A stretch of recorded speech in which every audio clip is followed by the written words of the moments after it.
ಕರಾವಳಿಯ ಪ್ರಸಿದ್ಧ ಯೂಟ್ಯೂಬರ್ ಸಚಿನ್ ಶೆಟ್ಟಿ ನೇತೃತ್ವದ ಶಟರ್ ಬಾಕ್ಸ್ ಹೆಲ್ಪಿಂಗ್ ಹ್ಯಾಂಡ್ ತಂಡವು ಕಳೆದ 3 ವರ್ಷಗಳಿಂದ ಶ್ರೀಕೃಷ್ಣ ಜನ್ಮಾಷ್ಟಮಿಯಂದು ವೇಷ ಧರಿಸುವ ಮೂಲಕ ಹಣ ಸಂಗ್ರಹಿಸಿ ಅಗತ್ಯವಿರುವವರಿಗೆ ನೆರವಾಗುತ್ತಿದೆ. ಈ ಬಾರಿ ಕೂಡ ಕಾರ್ಕಳ ತಾಲೂಕಿನ ಪಳ್ಳಿ ಗ್ರಾಮದ ಒಂದು ಬಡ ಕುಟುಂಬಕ್ಕೆ ಮನೆ ನಿರ್ಮಿಸುವ ಗುರಿಯೊಂದಿಗೆ ವೇಷ ಧರಿಸಿ ಹಣ ಸಂಗ್ರಹಿಸುವ ಕಾರ್ಯ ಮಾಡಲಿದೆ.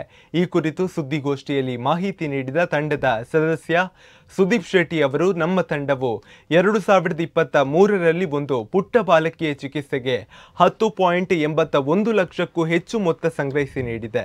ಕಳೆದ ವರ್ಷ ಬೈಲೂರಿನ ಹೊಸಬೆಳಕು ಆಶ್ರಮಕ್ಕೆ 15 ಲಕ್ಷಕ್ಕೂ ಅಧಿಕ ನೆರವು ನೀಡಿದೆ. ಈ ಬಾರಿ ಕೂಡ ಒಂದು ಹಾಲಿವುಡ್ ಚಿತ್ರದ ವಿಶೇಷ ವೇಷ ಧರಿಸುವ ಮೂಲಕ ಧನ ಸಂಗ್ರಹಿಸಿ ಪಳ್ಳಿ ಗ್ರಾಮದ ಬಡ ಕುಟುಂಬಕ್ಕೆ ಮನೆ ನಿರ್ಮಿಸಲು ನೆರವಾಗಲಿದೆ ಎಂದರು. ಪಳ್ಳಿ ಗ್ರಾಮದಲ್ಲಿ 90 ವರ್ಷದ ಕೊರಪಾಳ ಎಂಬ ವೃದ್ಧೆ, ಅವರ ಮಗ ಬಾಬು, ಸೊಸೆ ಹಾಗೂ 6ನೇ ತರಗತಿಯಲ್ಲಿ ಓದುತ್ತಿರುವ ಮಗುವಿನೊಂದಿಗೆ ಜೀವನ ಸಾಗಿಸುತ್ತಿದ್ದಾರೆ. ಅವರು ವಾಸಿಸುವ ಮನೆ ಸಂಪೂರ್ಣ ಶಿಥಿಲಗೊಂಡಿದೆ. ಬಾಬು ಅವರು ದೈವಕೋಲ ಸೇವೆಯ ಮೂಲಕ ಕುಟುಂಬವನ್ನು ಪೋಷಿಸುತ್ತಿದ್ದಾರೆ. ಆದರೆ ಸ್ವಂತ ಮನೆ ನಿರ್ಮಿಸುವಷ್ಟು ಶಕ್ತಿ ಅವರಲ್ಲಿ ಇಲ್ಲ. ಹೀಗಾಗಿ ಇದೇ ಸೆಪ್ಟೆಂಬರ್ 14ರಂದು ಶ್ರೀ ಕೃಷ್ಣ ಜನ್ಮಾಷ್ಟಮಿ ಸಂದರ್ಭದಲ್ಲಿ ಶಟರ್ ಬಾಕ್ಸ್ ಹೆಲ್ಪಿಂಗ್ ಹ್ಯಾಂಡ್ ತಂಡವು ವೇಷ ಧರಿಸಿ ಮನೆ ಮನೆಗೆ ತೆರಳಿ ಸಹಾಯಧನ ಸಂಗ್ರಹಿಸಿ ಈ ಬಡ ಕುಟುಂಬಕ್ಕೆ ನೀಡುವ ಮೂಲಕ ಆಸರಿಯಾಗಲಿದೆ ಎಂದು ತಿಳಿಸಿದ್ದಾರೆ. ಇನ್ನು ಈ ಸಂದರ್ಭದಲ್ಲಿ ಸಚಿನ್ ಶೆಟ್ಟಿ, ತಂಡದ ಸದಸ್ಯರಾದ ನಿತೇಶ್ ಪೂಜಾರಿ, ಚೇತನ್ ಕುಮಾರ್, ಅಭಿಷೇಕ್, ರೇಖಾನಾಥ್ ಉಪಸ್ಥಿತರಿದ್ದರು.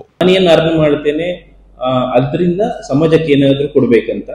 ಅದರ ನಂತರ ಒಂದು ತಂಡ ಶಟರ್ ಬಾಕ್ಸ್ ಏನು ಒಂದು ಅವರ ಫ್ರೆಂಡ್ಸ್ ಏನದೊಂದು ಟೀಮ್, ಒಂದು ಹತ್ರ 30 ಜನ ಪ್ಲಸ್ ಇರುವಂತ ತಂಡವನ್ನು ನಾವು ಕಟ್ಟಿಕೊಂಡು ಅಲ್ಲಿಂದ ಶಟರ್ ಬಾಕ್ಸ್ ಹೆಲ್ಪಿಂಗ್ ಹ್ಯಾಂಡ್ಸ್ ಅಂತ ನಾವು ಅದಕ್ಕೊಂದು ಹೆಸರಿಗೆ ಕೊಟ್ವಿ.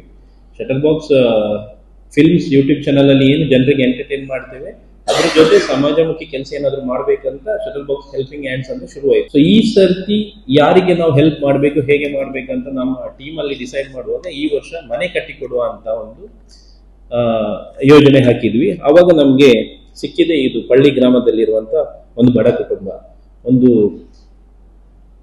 ಅಮ್ಮ, ಮಗ, ಮಗನ ಹೆಂಡತಿ, ಮತ್ತೊಂದು 6ನೇ ಕ್ಲಾಸಿಗೆ ಹೋಗುವಂತ ಮಗು. ತುಂಬಾ ಅಂದ್ರೆ ಮನೆ ಅದು ಇಂಟರ್ಲಾಕ್ ಇಂದ ಅಂದ್ರೆ ಒಂದು ಟೆಂಪರರಿ ಸ್ಟ್ರಕ್ಚರ್, ಅದು ಗಾಳಿ ಮಳೆ ಬರುವಾಗ ಯಾವಾಗ ಬೀಳುತ್ತೆ ಅಂತ ಹೇಳಿಕ್ಕೆ ಆಗಲ್ಲ.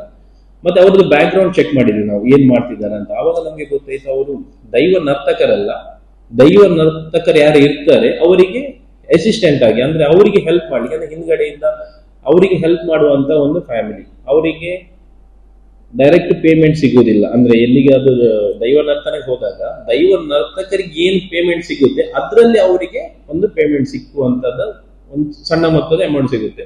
ಅದು ವರ್ಷ ಇಡೀ ಸಿಗುವುದಿಲ್ಲ, ಒಂದು ಸೀಸನ್ ಅಲ್ಲಿ ಇರುತ್ತೆ, ಅದರ ನಂತರ ಇರಲ್ಲ.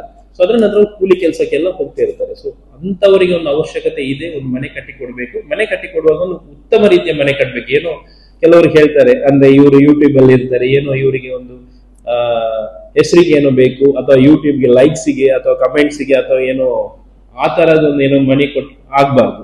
ಕಟ್ಟಿದ ಮೇಲೆ ಒಂದು ಒಳ್ಳೆ ಮನೆನೇ ಕಟ್ಟಿಕೊಡ್ಬೇಕು. ಸೊ ಯಾವುದೇ ಒಂದು ಕ್ವಾಲಿಟಿಯಲ್ಲಿ ಕಾಂಪ್ರಮೈಸ್ ಮಾಡದೆ ಉತ್ತಮ ರೀತಿಯಲ್ಲಿ ಮನೆ ಕಟ್ಟಿಕೊಡ್ಬೇಕಂತ ನಾವು ಒಂದು ತಂಡ ಒಂದು ಪ್ಲಾನ್ ಮಾಡಿ, ಸೊ ಅವರಿಗೆ ಒಂದು ಅರೌಂಡ್ ಒಂದು 800 ಸ್ಕ್ವೇರ್ ಫೀಟ್ ಇದು ಒಂದು 2 BHK ಮನೆ ಅವರಿಗೆ ಕಟ್ಟಿಕೊಡ್ಬೇಕಂತ ಡಿಸೈಡ್ ಮಾಡಿದ್ವಿ.